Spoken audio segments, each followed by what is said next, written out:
Have you ever entered a room to have a conversation with someone, and yet the tension in the room was just so heavy that you could tell there was something on their mind, but they weren't really coming out about it?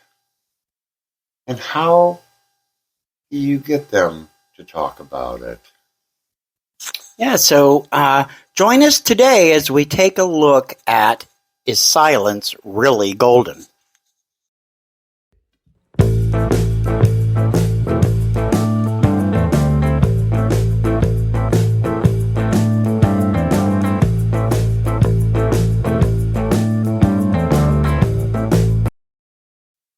Hey there, everyone, and welcome back to the Joy Without Justification podcast, your one-stop spot for finding peace, purpose, and presence.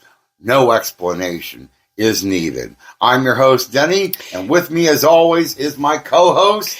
I'm Dan. Howdy, folks. Hope everyone's having a great week. So today's topic is something I'm sure we all at one point or another have experienced, maybe didn't know exactly how to handle it or what to do, but maybe haven't really thought about it either. The power of silence. We are calling it Silence is Golden, letting them tell on themselves. It's funny, that's catchy. Something my mom always used to tell me. I was never one to be able to keep silent. I was always, so we all know this saying, but how does it really apply to life? But it is true, though. It is true. If you do sit silently when somebody is like really causing the tension to get high, at some point they will spill the beans. Sure. Absolutely. So, sometimes the best way to get someone to reveal themselves is to simply say nothing. Not a word. Let them fill the silence. Yeah, it's like the old saying, a closed mouth gathers no flies. Oh my God. That works too. But in this case, the silence isn't just about avoiding negativity. It's about letting others expose their own thoughts and intentions. And sometimes they do. Yeah. I see this a lot more when it's argumentative, and something growing up in the dysfunctional house that I did. My brother and my mother knew how to do this. They were very gifted at keeping their mouth quiet. My dad was, sometimes we had a complicated relationship, but anyway, he wanted to always argue about something, and I would argue back with him. And my mom used to laugh, and she'd say, if you'd just be quiet, he would stop, and that's true. Sometimes too, I've seen, especially in the work area, when someone's being really nasty to you, is to kind of just not say anything, like especially if they're yelling at you in your face, and just kind of sit there and like count to 20. And that quiet gets really awkward, and then their tone comes way down because they've seen they didn't get to you. Yeah. And especially if it's in a situation that's getting to the point where it's going to get not physically violent, but screaming and yelling violent. Yes. Then that silence is going to lessen that situation. Because if you're not going to fight back with them, then they're going to get to the point of, well, you know what, then I'm done with this. I'm done. And walk away. Yeah, that's true. That is true. So before we dive into this, because I can probably rattle on and on and on about this subject, I mean, we've all been in these situations. Let's take a quick moment for a positive affirmation. So repeat this after me. I am comfortable with silence. It allows me to listen to my inner wisdom and make clear decisions. Let's repeat that again. I am comfortable with my silence. It allows me to listen to my inner wisdom and make clear decisions.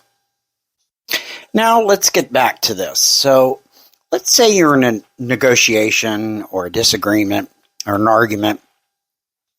Sometimes by staying silent, you can put the pressure on the other person to explain themselves further.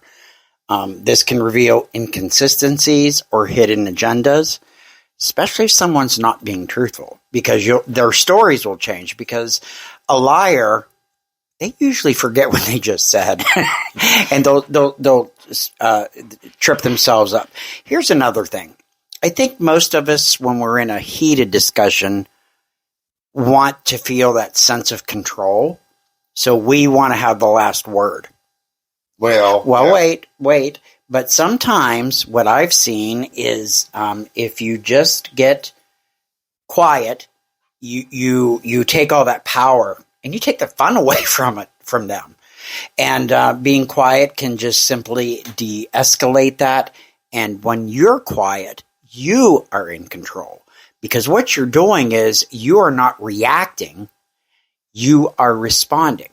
And if you just give yourself that moment to count to 5 to 10 to 20, however long you think is needed, you can answer rationally and with clarity, especially if there's spectators around, because who's going to look like the nut, the one screaming or the one that's in control? And that sort of goes back into our last podcast where we were talking about effective communication and listening skills. Yep. You know, the more you're quiet and you let them go on and on and on and on and on, sooner or later, like you said, yeah, they're going to tell on themselves. They're going to let their true feelings and intentions known.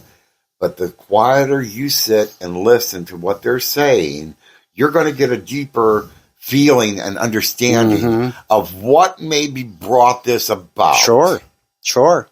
So, and sometimes it's not you. Sometimes it's another situation. Yeah. But your quiet will allow them to kind of just keep babbling because it's awkward, and you want to fill that space with something. It's like playing a game of chess. In other words, you make your move, then you wait for theirs, and by staying silent, you can observe their next move and see what they choose to reveal. Yeah. So when the silence gets awkward, do you feel like you're being rude to not say anything, Denny? Not really. Not really. There's a difference between comfortable silence and awkward silence. And the true silence isn't rude. It's more being confident. Sure. Yeah. Confidence is a big thing a lot of us need to control.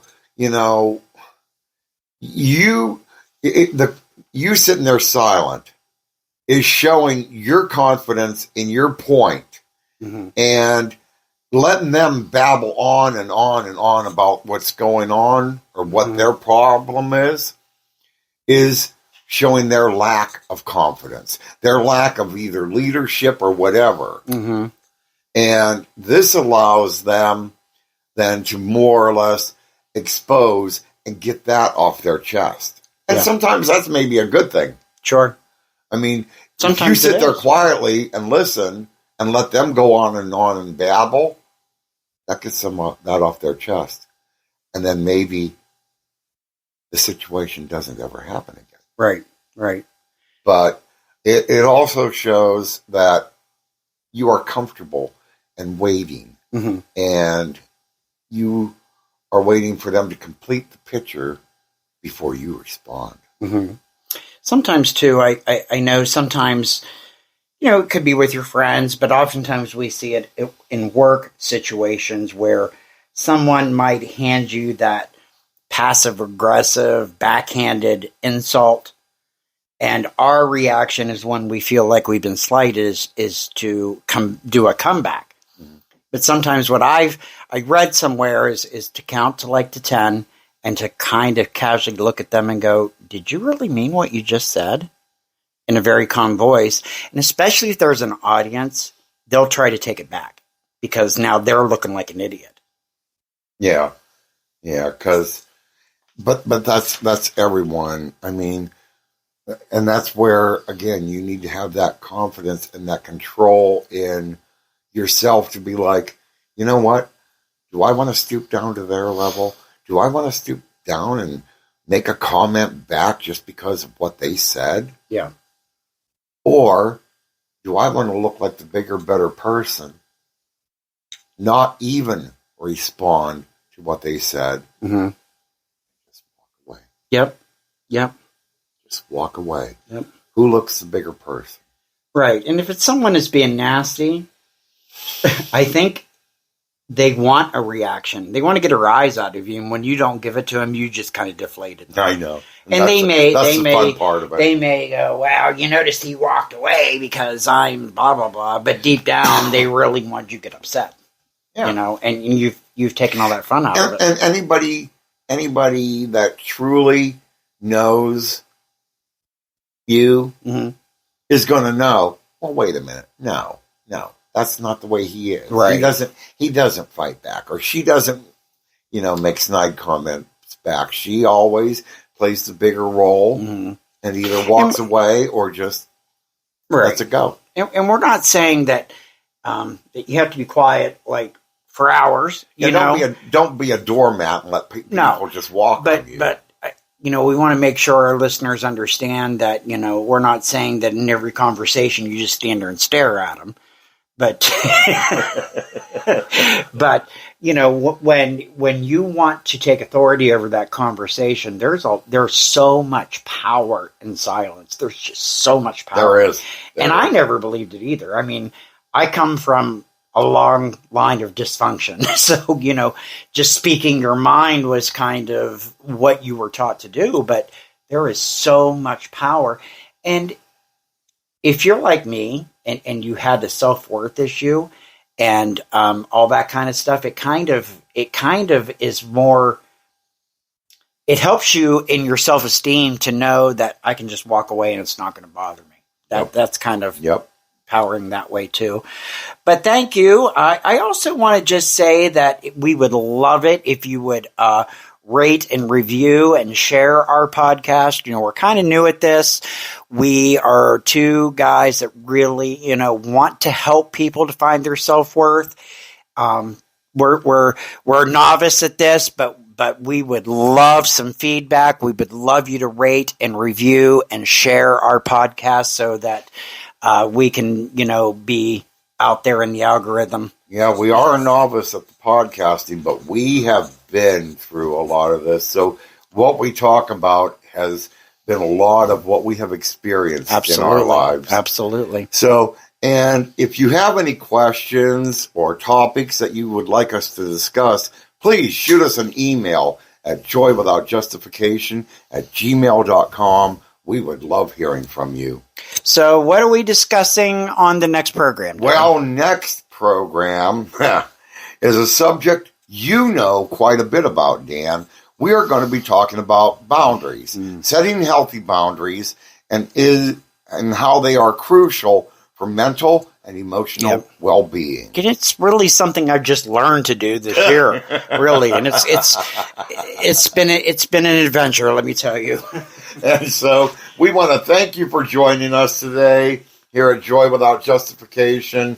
So until next time, take care, and remember, sometimes the best way to get someone to talk is to simply listen to the silence. Peace out.